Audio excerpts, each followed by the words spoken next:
Class is now in session. I'm Professor Hockey, and today we'll be discussing Game 80 of the regular season between the San Jose Sharks and the Minnesota Wild, in which the Sharks have lost 6-2. And with this regulation loss, the San Jose Sharks have clinched the last place spot in the NHL this year. It was coming close down to the wire a bit with the Chicago Blackhawks. The Sharks have had the past few days to attempt to clinch, either by losing their own games or by the Blackhawks winning their games, and it ended up holding out for a bit of time. But San Jose, it was extremely unlikely that they'd go on some sort of 4 or even 5 game winning streak to end this season.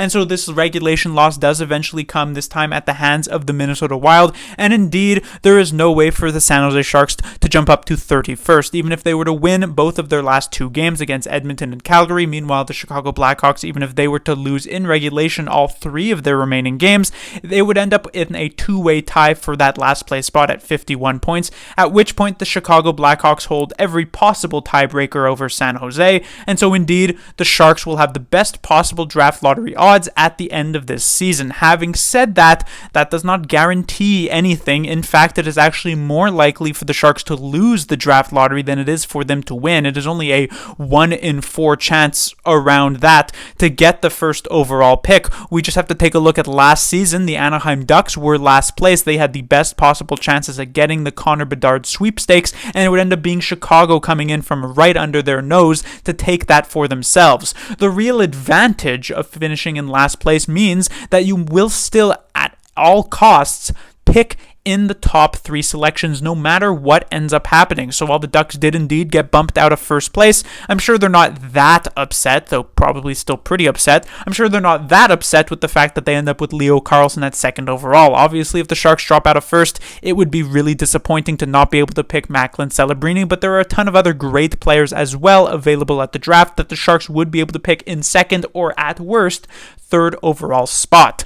But let us now jump into this game. It was a 6-2 loss for the San Jose Sharks to Minnesota, a team that they have already lost to a couple of times this season, so it's not that much of a surprise. But the first period actually started off decently well for San Jose. They were keeping it rather close, weren't giving the Wild a ton to work with, getting a couple of chances for themselves, but it would be Minnesota who would strike first to make it 1-0 from Boldy. The Sharks would tie it up with a goal from Jan Rutta, but the Minnesota Wild would make sure that they would have the lead heading into the second period. And in that middle frame is where things completely fell apart for San Jose. In terms of actual shots on net, it was kept rather even, but the major difference was that the Wild were getting shots on net that were actually dangerous, while the Sharks were getting shots on net that were extremely easy saves for the Wild rookie goaltender Wallstedt to be able to make. San Jose barely even challenged him all that much in that second period, and while it took about 3 quarters into it for anything to happen, the Wild would eventually make it 3-1, and yet within about a minute and a half the Sharks would cut the lead to 1, and it looked like they might still just be trailing by 1 goal, which would be a bit of a miracle heading into the third period. Unfortunately for San Jose, the last minute did not treat them particularly well, as Kaprizov, who has been a Shark killer thus far this season, not only gives the Wild an insurance goal to make it 4-2, but then just a few seconds later, after a Fabian Zetterlund penalty is taken, he again scores to make it 5-2, which turned a relatively close game into a completely it's already over game heading into the third period. And eventually, once Marcus Johansson early in the third would add the goal to make it 6-2, it pretty much finished up by then. The Minnesota Wild didn't really feel the need to push after that. San Jose honestly didn't generate a ton either, and the score would finish 6-2. Moving on to the players to talk about, we have the top line of Zetterlund, Granlund, and Eklund. The best line, I would say, for the San Jose Sharks, the line that generated the most chances, which is really not that much of a surprise. They did the exact same thing in the previous game against the Seattle Kraken, but this time around, they did not have the heroic performance of their goaltender to back up the couple of goals that they did generate, which means, even though they do contribute on both goals that the Sharks score, the one from Rutta and the one from Ferraro, there is not much other offensive help here on the the roster, and there was some pretty bad defense and goaltending on top of that, so indeed the Sharks do lose it anyway. But having said that, Granlund had a pretty solid game. He continues his point streak with a couple of assists here. William Eklund as well adds another assist, a nice one on the drop pass to Mario Ferraro, and Zetterlund, while continuing to kind of play the third wheel here to both Granlund and Eklund, not looking nearly as good as those two players, is still doing decent enough, I would say, to make a good top line. It's just, once again, when you're overloading on your top line, you're leaving your other three lines pretty much in the dust with not much help to work with,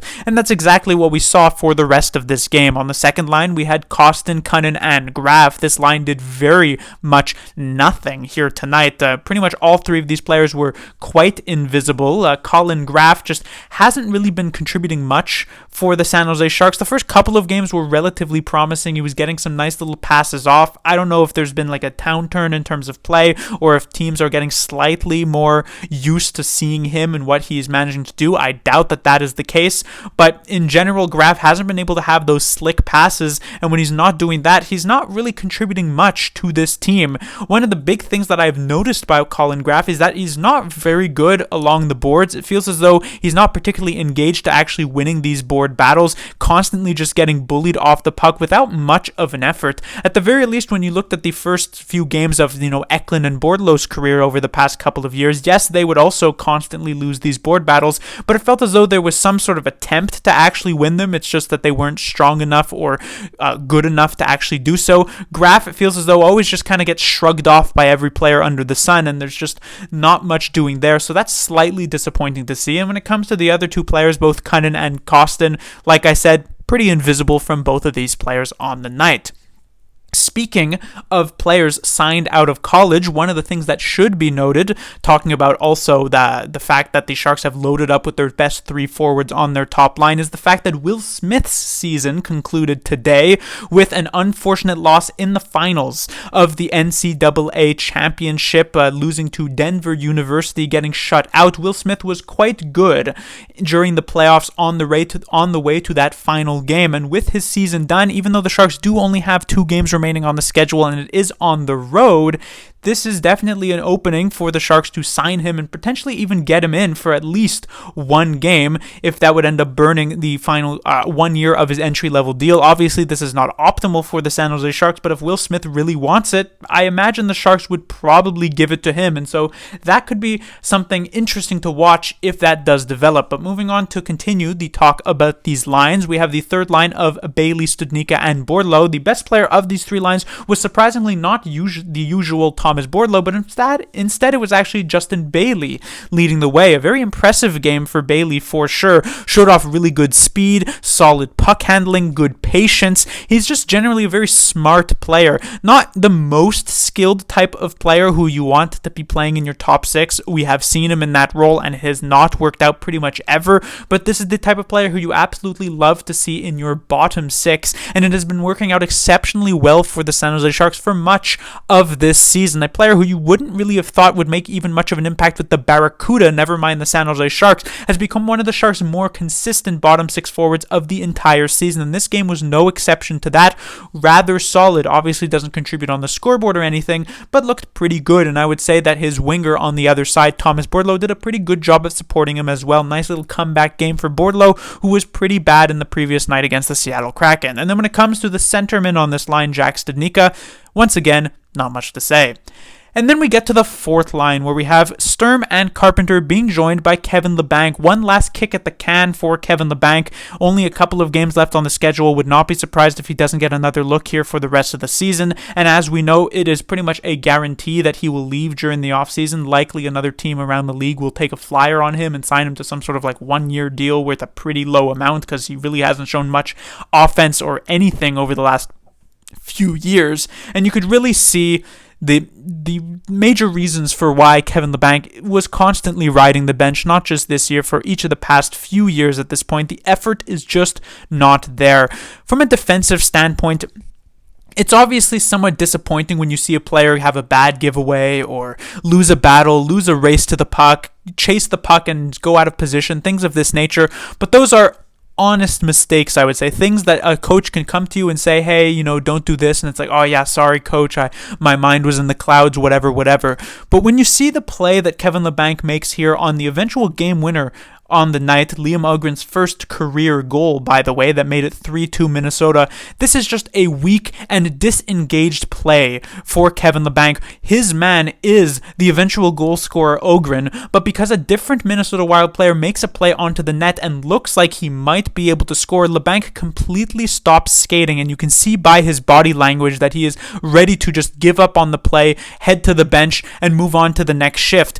But this puck ends up hitting the post, popping out for Öhgren, who should have been tied up by Labanc, but because he's just so disinterested in actually continuing the play and not actually playing until the whistle, this allows this goal to be scored. And like I said, it's the eventual game winner, and this is not an honest mistake that a coach will just give you a pat on the back and say, hey, you'll get him next time. This is the type of play that should get you benched for the rest of the period at the very least, if not the rest of the game. Surprisingly, David Quinn actually gave him more shifts for the rest of this game. Funnily enough, the Wild next goal would also be scored with Labanc on the ice, though he wasn't directly responsible for that one still. But for a last look at Kevin Labanc, it was not a good one, and at this point, it's definitely time, and his time has run its course with this team.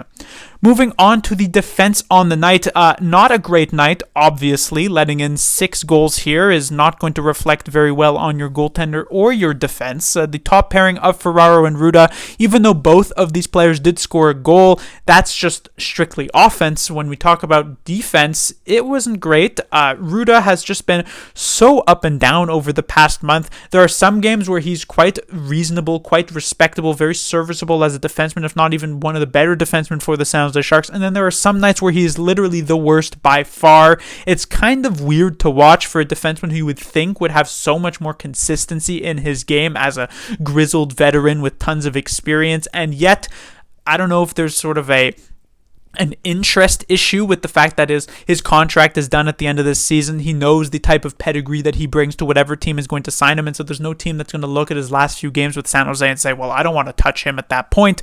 He'll probably sign elsewhere by the end of this regular season, so maybe he's just not particularly interested at this point in playing good hockey for San Jose, but it's not very good to watch. And then when it comes to the second defensive pairing, interestingly enough, Thrun was swapped out of the first power play unit for San Jose. He'd been there for the past couple of games, was looking pretty good in that role, but the Sharks decided to roll with a 5-man or 5-forward unit on their first power play unit. This was a swapping out of Thrun for Colin Graf. Obviously, Graf does not play the position of Henry Thrun. Instead, it was Mikael Granlund taking the role of power play quarterback. Graf ended up playing more in a in the middle bumper type of role near the net style. This did not work out. In fact, the Sharks power play was very useless here tonight, but I definitely don't blame David Quinn for giving this an opportunity. There's no harm, no foul. If you wanted to see what Colin Graf could do in a power play situation playing with the Sharks' best players, definitely don't put any blame onto him for that. And while it did not end up working out, like I said, there's no harm in doing it, but it is, I guess, slightly unfortunate that Thrun is the casualty of that choice by David Quinn. When it comes defensively, these two were slightly better than the top pairing, but really not by that much. And then when it comes to the third defensive pairing, the best thing that I could say here is that I didn't notice either of these two players too much on the night. In particular, Marc-Edouard Vlasic, I barely noticed him, which is quite good for a third defensive pairing, so I guess that's a nice thing. And then when it comes to Calen Addison, he contributed a bit offensively, which I guess is quite nice, but defensively, I'd say relative to the rest of the team, not bad, but obviously not that great either.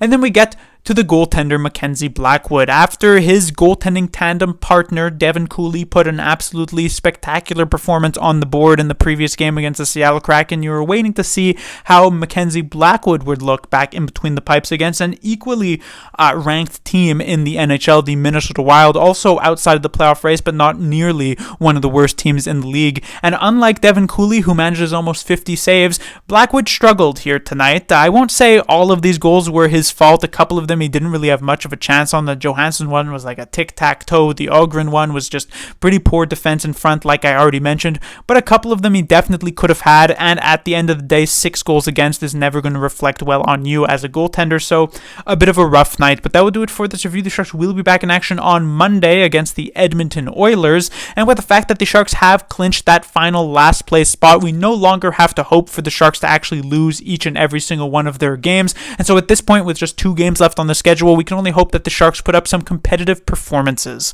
Class dismissed.